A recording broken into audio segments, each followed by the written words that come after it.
नमस्कार, स्वागत है आपका सागर कोचिंग सेंटर भगवानपुर में। मैं हूँ श्रवण कुमार सागर। आज की इस वीडियो में हम आपको बताने वाले हैं एनएमएस एग्ज़ाम रिजल्ट आने के बाद जो आपका रिजल्ट कार्ड आता है, वह कैसा होता है और रिजल्ट कार्ड आने के बाद आपको क्या प्रोसेस करना होता है, तब जाके आपको स्कॉलरशिप मिलती है। तो चलिए आज की वीडियो को शुरू करते हैं। तो सबसे पहले आप स्क्रीन पर देख रहे हैं, यह है आपका रिजल्ट कार्ड। इसी तरह का रिजल्ट कार्ड आएगा, जैसे कि ये देख रहे हैं बिहार एनएमएस एग्ज़ाम 2023 का ये रिजल्ट कार्ड है। तो इसी तरह से यहाँ पे 23 का है, तो अब जो रिज़ल्ट आया है तो 24 का रिज़ल्ट कार्ड आएगा। आपको ये बताने जा रहे हैं कि कैसा होता है, इसमें क्या-क्या लिखा होता है।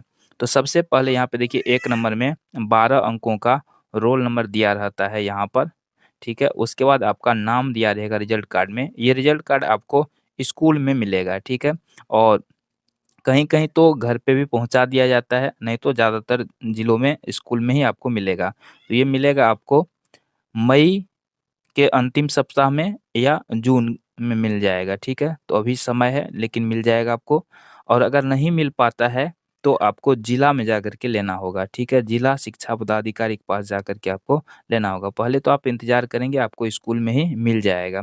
अगर नहीं मिलता है तो आपको जिला से कॉल आएगा, आपको बुलाया जाएगा, तो आप वहाँ जाके ले सकते हैं। तो देखिए इसके बाद आपको इसमें डेट ऑफ बर्थ दिया रहता है, उसके बाद कैटेगरी दिया रहता है और उसके बाद फादर्स नेम और उसके बाद स्कूल का नाम और स्कूल का पूरा एड्रेस दिया रहता है, ठीक है? उसके बाद देखिए यहाँ पर आपका पूरा पता दिया रहता है, ठीक है? और यहाँ पे रिज़ल्ट में लिखा रहता है क्वालिफाइड फॉर स्कॉलरशिप अगर आप पास किए होंगे तो। तो इस तरह से ये आपका जो है रिज़ल्ट कार्ड होता है।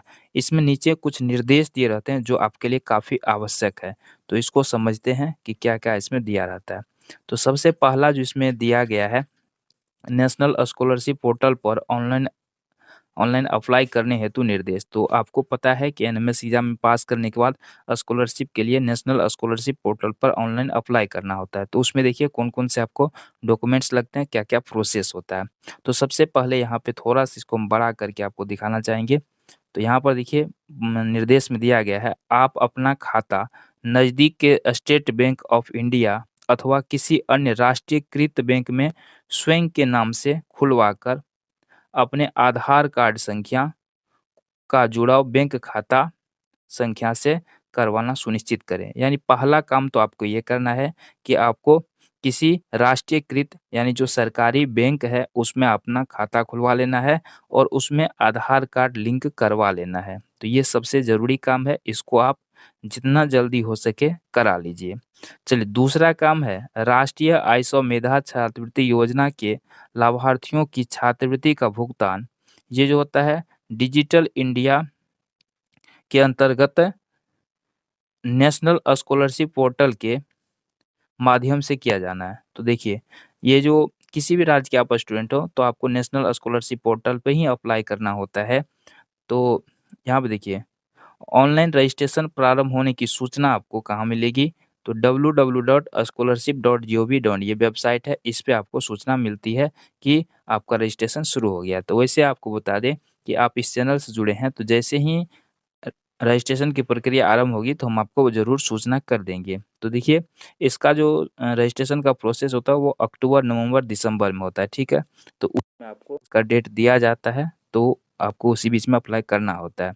तो जब भी इसका डेट आएगा तो आपको इसी चैनल के माध्यम से जानकारी मिलेगी, तो इसलिए आप चैनल पे जुड़े रहेंगे।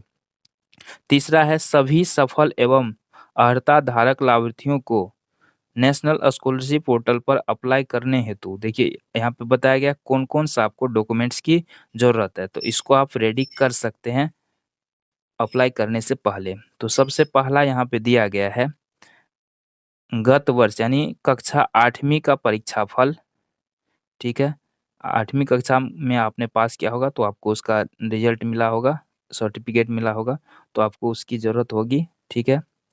उसके बाद यहाँ पे वर्तमान जहाँ आप कक्षा 9वीं में एडमिशन करवाए हैं तो वहाँ विद्यालय का यूडाइस कोड की आपको ज़रूरत होगी फॉर्म भरते टाइम, ठीक है? जहाँ पे आप कक्षा 9वीं में एडमिशन करवाए हैं।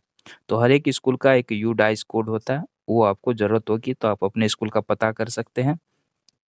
उसके बाद देखिए प्रवेश की तिथि, आप कितने तारीख को स्कूल में नाम लिखाए थे, वह डेट आपको भरना होता है ऑनलाइन अप्लाई के टाइम में।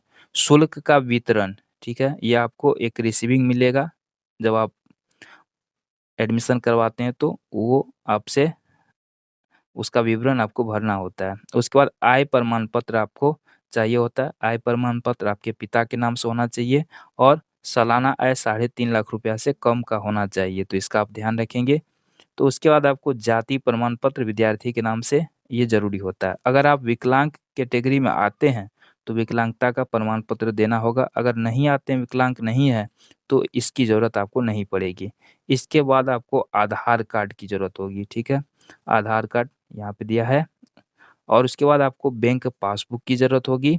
उसके बाद क्या है, ईमेल ईमेल एड्रेस की आपको ज़रूरत होगी, ईमेल आईडी और ईमेल आईडी के बाद क्या है, मोबाइल नंबर। चलिए, तो ये सारा चीज़ आपको आवश्यकता होगी। तो आपको बता दिए कौन-कौन डॉक्यूमेंट्स लगेगा, तो इसको आप रेडी कर सकते हैं। यहाँ पर दिया गया है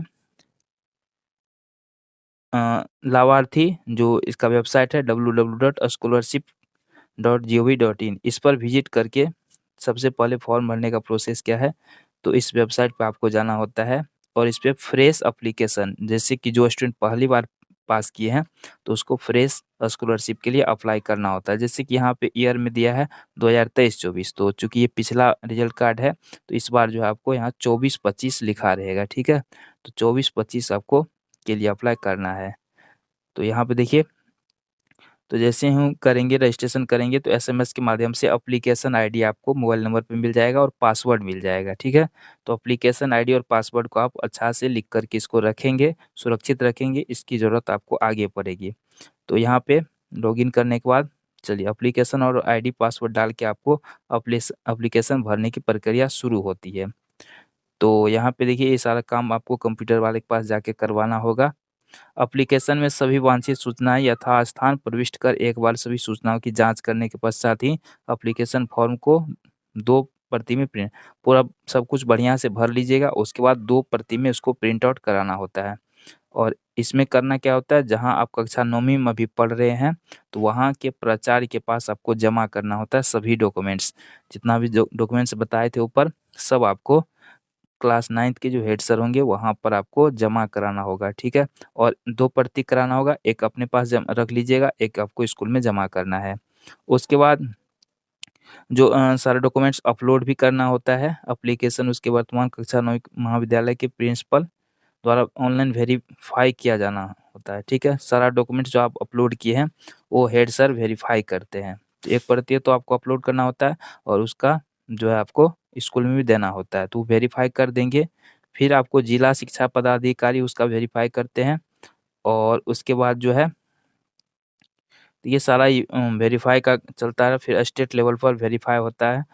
तो ये लंबी एक प्रक्रिया होती है, ठीक है? जब आप क्लास 9th पास करेंगे तब जाके आपको स्कॉलरशिप मिलती है, तो इसमें थोड़ा समय लगता है। तो यहाँ पे चलिए वेरीफ़ाई हो जाता है, उसके बाद एप्लीकेशन आईडी पासवर्ड को रखना है आपको सुरक्षित और उसके बाद आपको क्या करना है, रिन्यूअल करना होगा। जैसे 9th में आप ऑनलाइन अप्लाई किए, तो उसके बाद आपको क्लास 10th में, 11th में और 12th में छात्रवृत्ति के लिए आपको हर साल जो है रिन्यूअल करवाना होगा एनएसपी पोर्टल यानी नेशनल स्कॉलरशिप पोर्टल पर, ठीक है? तो ये सारा प्रोसेस आपको करना होता है।